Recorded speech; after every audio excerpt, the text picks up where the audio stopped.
Le fait que cet aveugle suive Jésus est un signe fort pour dire qu'il a vu. Il y a des gens qui n'arrivent pas à suivre Jésus parce que ils l'entendent mais ils ne le voient pas. On ne suit pas le Jésus du groupe. Non. Mais on suit le Jésus personnel. Amen. Tu ne peux pas suivre le Jésus de ton mari. Amen. À un certain moment, tu vas te perdre. Amen. Mais tu dois suivre ton propre Jésus. Amen. Ma prière dans le nom de Jésus, c'est que tes yeux s'ouvrent. Amen. Et que tu sois capable de voir ce Jésus assis dans la gloire. Amen. Lorsque tu vois ce Jésus qui a payé le prix pour ton péché, tu vas haïr le péché. Alléluia. Lorsque tu vois ce Jésus qui a accepté la croix pour que tu sois guéri, tu vas refuser la maladie. Amen. Ses yeux s'ouvrirent et ils suivirent Jésus. Bien-aimé,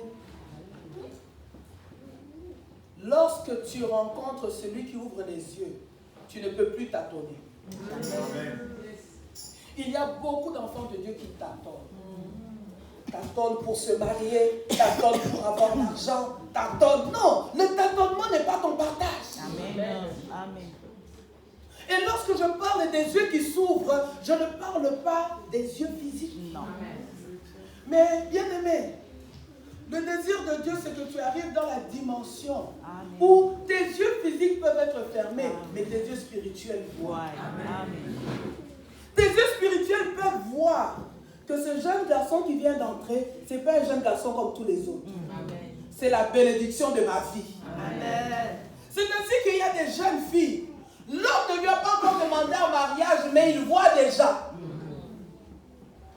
Tu dois voir, ma sœur. Amen. Je parle un peu de moi.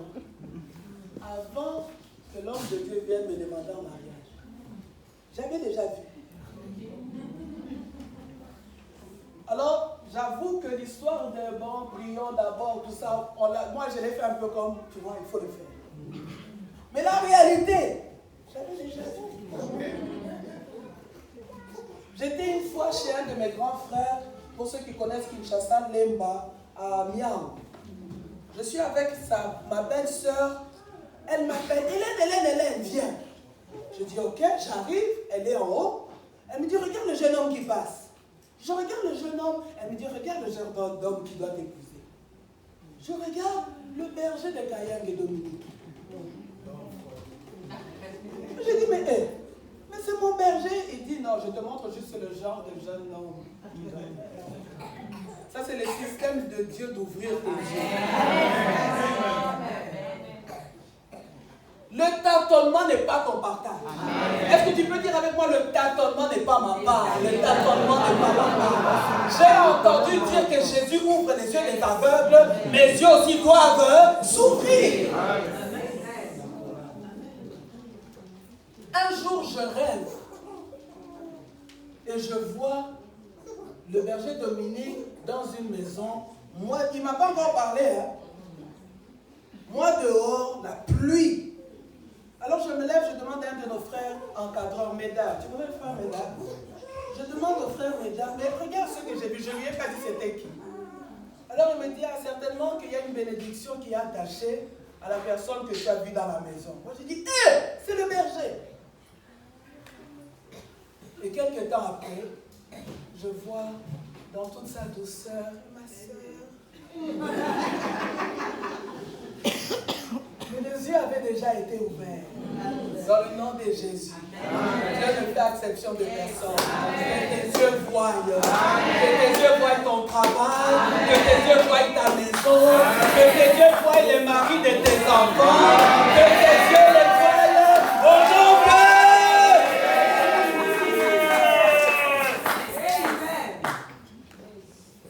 J'ai entendu dire que Jésus ouvre les yeux des aveugles. Les yeux doivent voir. Est-ce que nous sommes ensemble ce matin? Est-il quelqu'un qui reçoit quelque chose? Amen. Écoutez ce que Deutéronome 28 nous dit. Quelqu'un a sa Bible dans Deutéronome 28? Pour ceux qui connaissent Deutéronome 28, c'est le passage qui nous parle des bénédictions et des malédictions qui peuvent venir sur un peuple, en l'occurrence le peuple d'Israël. Deutéronome 28, verset 15, la Bible dit: mais si tu n'obéis point à la voix de l'Éternel ton Dieu, si tu n'observes pas et ne mets pas en pratique tous ces commandements et toutes ces lois que je te prescris aujourd'hui, voici toutes les malédictions qui viendront sur toi et qui seront ton partage. Écoute l'une des malédictions, verset 28.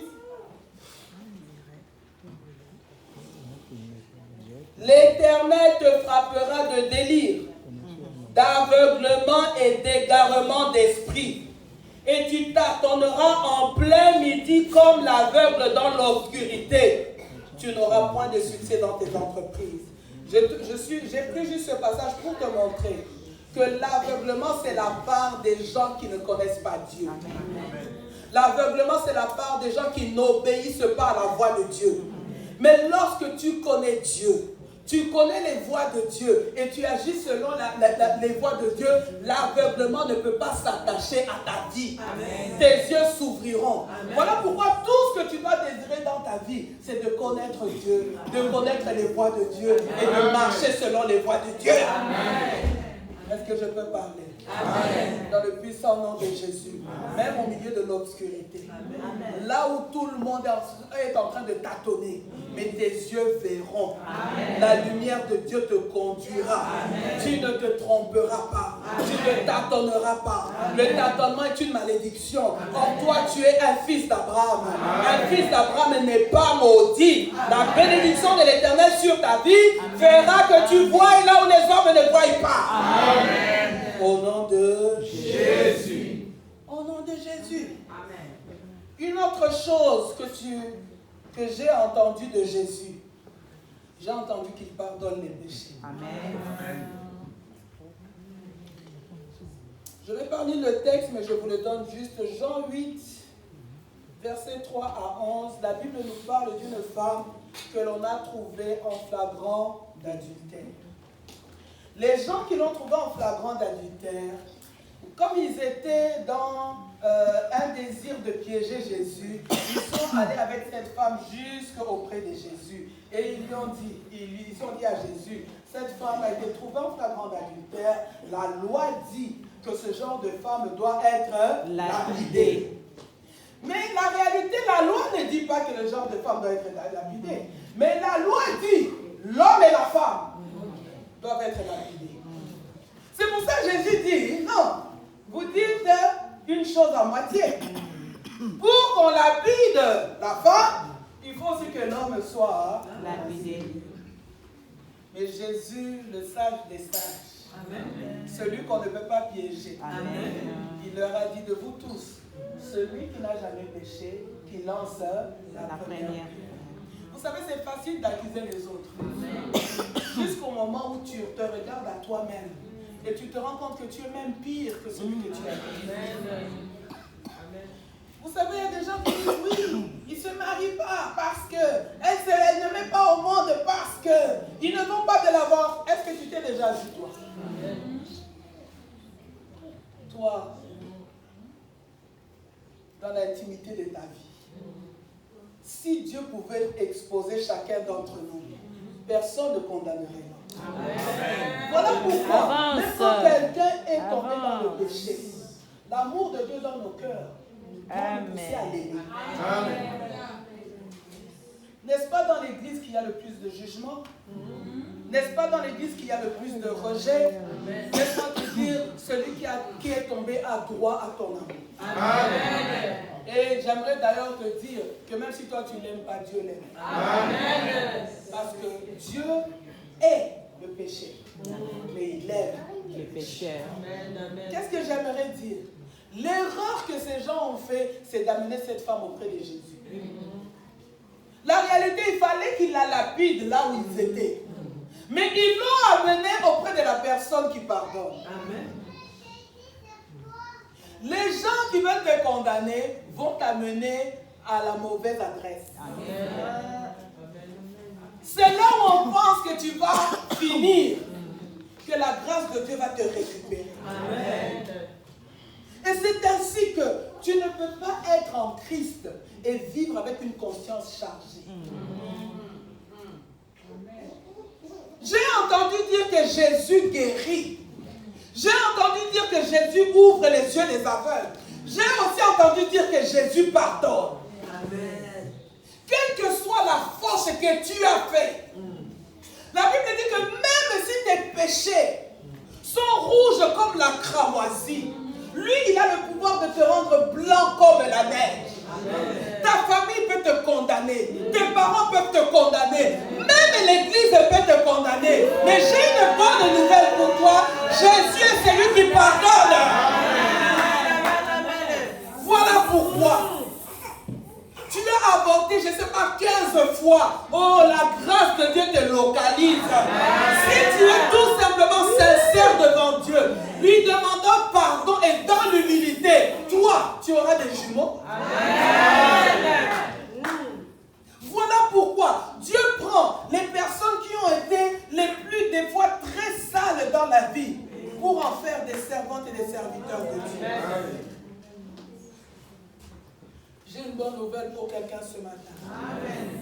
Jésus pardonne. Amen. Tu ne peux plus continuer à vivre avec le poids de ton péché. Amen. Tu vis toujours avec la tête. Tu sais, le péché avilit. Le péché fait vieillir. Tu as 30 ans, mais regarde quand on te regarde. On te donne 52. Mais la réalité, tu n'as que 30 ans. Pourquoi? Parce que tu gardes des choses dans ton cœur. Si les gens savaient,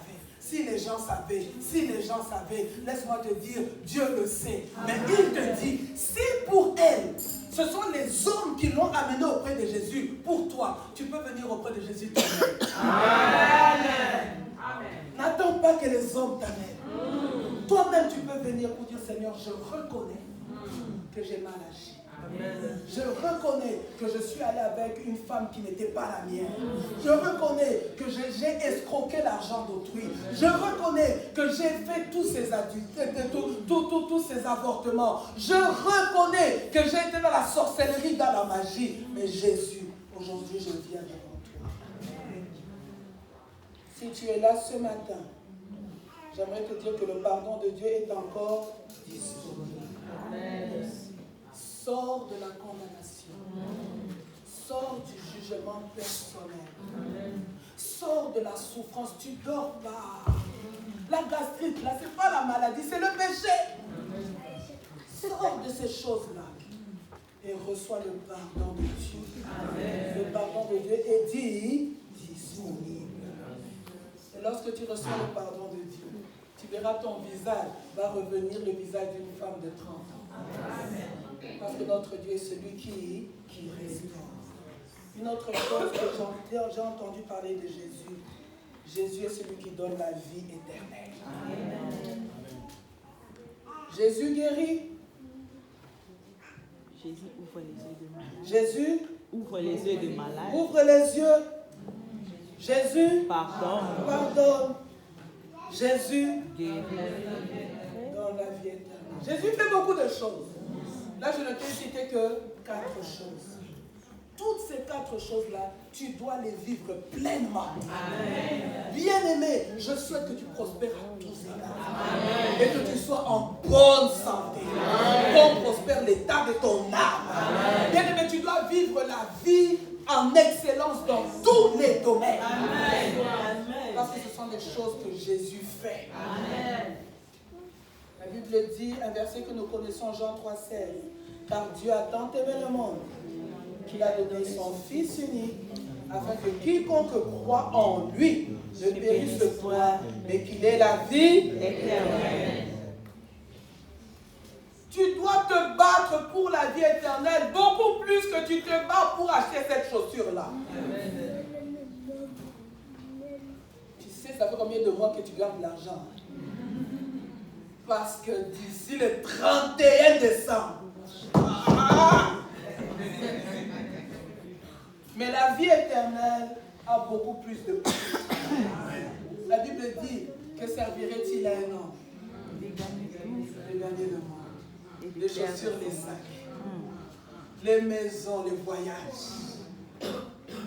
Mais en fin de compte, après avoir tout gagné, tu pars dans une caisse. Tu sais qu'on va acheter la caisse de là où... Ok, je ne parle pas de toi. Mais quand on va acheter la caisse de là où on va l'enterrer, lui là, on va prendre juste sa mesure. On fait tout pour ne pas trop dépasser. Parce que plus la caisse est grande, plus ça coûte cher. On ne va pas mettre une paire de chaussures dedans. On ne va pas mettre un bijou dedans. On ne va pas mettre un sac dedans. Tu vas être étonné comment les gens vont se battre pour prendre ton sac là, pour lequel ça fait des mois que tu es en train d'économiser. C'est pour te dire que avoir les choses de ce monde, ça a un prix. Le travail, la sueur,